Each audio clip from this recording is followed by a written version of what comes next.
Good day everyone and welcome back to my channel. I'm the Kitchen Knife Guy and today is all about rehandling one of my more recent knives. After I went to Japan in September 2023, after meeting the famous Naohito Myojin, I absolutely wanted to have a Tetsujin Labo knife of my own because I did not own one at the time. I do now. So what I did is I contacted a private seller who was selling a 240mm Tetsujin Labo, of course, Kiritsuke Gyuto of the Kasumi line with the blue number 2 core. I got the knife with no handle because I knew exactly who I was going to contact to make me a custom handle. And of course, I'm talking about none other than one of my favorite custom handle makers, Josh LetsHandleThis from the UK. He's the one who took my vision for the custom handle in my Tinker Tank and made it a reality, and he's one of the ones that have made my vision turn to reality as close as possible, so I just had to go see him again for this knife. Essentially, on the Tetsujin Labo Kiritsuke Gyuto, when I did receive it, I of course wanted to use it. The only spare handle I had at the time was the synthetic Parker Asahi rubber handle, which I fixed on with wax, which also means I knew exactly how to remove it, which is essentially just wrapping in a Ziploc, putting it over boiling water, the steam of boiling water being hotter than 100 degrees Celsius, leaving it for roughly 10 minutes and whoop, slides right off. So I did the same thing with the Tetsujin Labo custom handle from Josh. Now the handle that I got from Josh is essentially dyed the green, turquoise, teal, whatever you want to call it, box elder with 3 Masur birch spacers. Once again, I had a vision and he essentially made it reality. So absolutely fantastic guy, great at what he does. I can't recommend Josh from LetsHandleThis enough. Enough about Josh though, let's get back to the knife and the handle. So of course with cheap wax, the melting temperature is 36 degrees Celsius or 97 Fahrenheit. With beeswax, we're talking 62 degrees Celsius or 144 Fahrenheit. And to me, that's essentially hot enough of a melting point that I don't fear like the handle's just gonna fall off in frigid Edmonton, even in the summers that we have.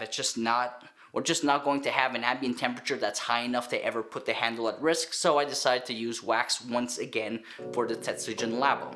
Now of course I just take these little teak handles, I chop them up,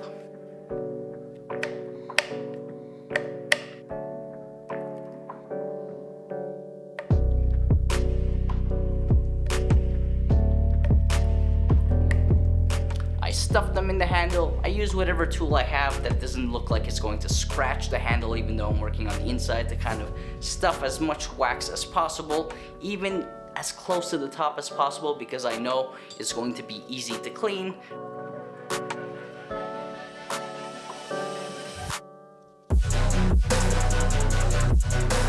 I turn on my little butane Bunsen burner. I heat up the tang, not too much. When I see it start to smoke, that was probably the wax from before. I stopped. I put it in.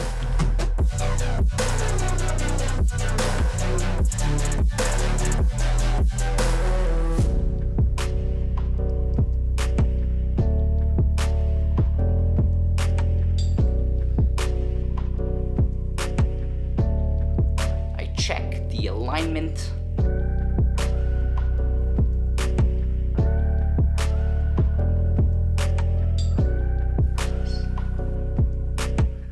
Sit. It doesn't take too long before it essentially settles in. I used the same tool, in fact, to kind of just clean off the wax. I even used a hot towel to clean the handle and make sure that I didn't feel any wax residue. And there you have it, ladies and gentlemen. I hope you enjoyed seeing that rehandle of the Kiritsuke Gyuto. I wasn't lying when I said that the handle is very similar to the shirt color. I didn't get inspired by that, though, to be honest. Josh just showed me a few different variations of the dyed box elder, and I fell in love with this one right here.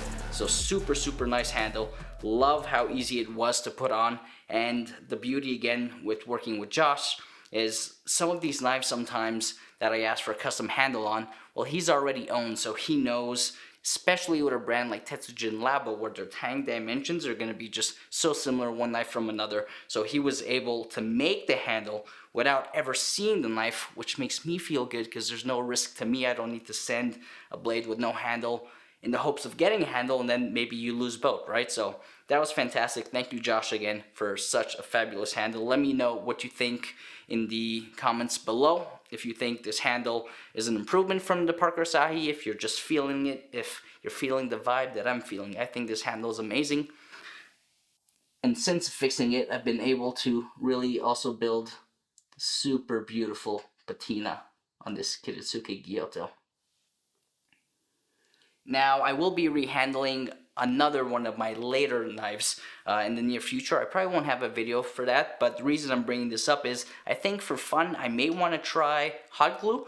Why? Because why not? I've tried epoxy. I didn't like the end result. That's not true. The end result was fine. I didn't like what came after it, which is I decided I wanted to change the handle on my knife, and the only way I was able to do that was with a hammer and chisel, essentially. So I don't recommend it. Handles don't need to be affixed in a manner that when sent to space, they still stay affixed through all these different pressure regimens. It doesn't matter. Actually, the pressure of a shuttle is fixed. That's not the point. I mean, maybe the point is that in sharing my favorite method of fixing a handle onto a knife, because remember, the most important thing is to just seal the tang to make sure no moisture gets in, and then for the handle to be secure enough that you can use it safely, right? So epoxy is just kind of on the extreme end. Now, cheap wax is maybe also on the extreme end of if the ambient temperature, if you work in Southeast Asia on a summer day where in a professional kitchen where the ambient temperature can get pretty high, even with cheap wax, I mean, the thing is the temperature would need to reach the inside of the tank, but the point is even with cheap wax, you know, let's pretend maybe there is a risk that something happens, that the handle loosens. But with something like hot glue, I think that might be the middle ground where there's really no risk in your human life to have the handle just fall off because of high ambient temperature. And so a Western knife maker that I've been talking to, I may actually have convinced to move away from epoxy and use hot glue. But his reason for using hot glue is different than mine because, right, user and maker, we sometimes have different perspectives. His reason is essentially he tried it because of my recommendation and said that worked beautifully, but also it's a fraction of the price of epoxy. So from the maker perspective, that's also an advantage. Anyhow, enough about that. Another piece that I decided to get from Josh at Let's Handle This too is he was testing some new custom knife block designs, and so I got this beautiful black walnut single knife magnetic knife holder. Super, super cool. It's got the dyed brown leather on one side. Now, a bit of a miss on my part is he's making these pretty much custom to the user's needs, and I wanted it to be able to hold a 270mm Tsuchihiki. Of course, picture here is the 240mm Takamura Shigomo no Hana Gyuto, but the other side, which isn't magnetic, was meant to hold a leather strap. What I didn't consider with a really short foot length, and even the width, really, because you can only fit a small strap, is the foot length is too short to properly maintain the balance of a strap on one side. So a bit of a miss on my end, but it turned out great in terms of fit, finish, and quality. So I highly encourage you, if you too want your custom knife block, reach out to Josh. You want it for 3 knives? He'll do it. You want it for 10 knives? 110mm high just for your collection of really weird small petties? Hey, that's your prerogative, not mine. So thank you again, Josh, for this fantastic handle. I'm absolutely in love with it. If you guys ever tried the wax method to affix your knives, let me know in the comments below if you think it's easy or if you for some reason really think it has to be epoxy. But that's pretty much it. Next time I affix a new knife, it's going to be my Takeda 150mm petty. I will be using hot glue for fun. My biggest issue right now is just finding black hot glue. I want it to be black because, well, essentially the Takeda is all black, and so I just kind of wanted to match that with the handle. I won't have a video for that one, but you can check me out on Instagram, Kitchen Knife Guy, where I'll surely post a picture of the handle on the knife when we get there.